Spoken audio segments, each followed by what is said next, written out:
Saudi అరేబియాలో road ప్రమాదంలో తీవ్రంగా గాయపడిన బాధితుడికి అండగా ఉంటానని బీఆర్ఎస్ వర్కింగ్ ప్రెసిడెంట్ కేటీఆర్ హామీ ఇచ్చారు. పొట్ట చేత పట్టుకొని జీవనోపాధి కోసం గల్ఫ్ వెళ్లిన సిరిసిల్ల జిల్లా మండేపల్లి గ్రామానికి చెందిన మహేష్ కంపెనీ బస్సులో పనికి వెళ్తుండగా రోడ్డు ప్రమాదానికి గురయ్యారు. ఈ ప్రమాదంలో 9 మంది ప్రాణాలు కోల్పోయారు. మహేష్ తీవ్ర గాయాలతో బయటపడి జుబెల్ జనరల్ ఆసుపత్రిలో చికిత్స పొందుతున్నాడు. డబ్బులు లేక సరైన వైద్యం అందక మహేష్ పరిస్థితి విషమంగా మారుతుండగా విషయం తెలుసుకున్న కేటీఆర్ మండపల్లిలోని బాధితుడి ఇంటికి వెళ్లి మహేష్కు అండగా ఉంటారని కుటుంబ సభ్యులకు హామీ ఇచ్చారు.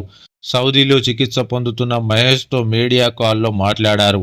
అధైర్యపడొద్దు, త్వరలోని సొంత ఖర్చులతో స్వస్థలానికి తీసుకువస్తాను అని భరోసా ఇచ్చారు.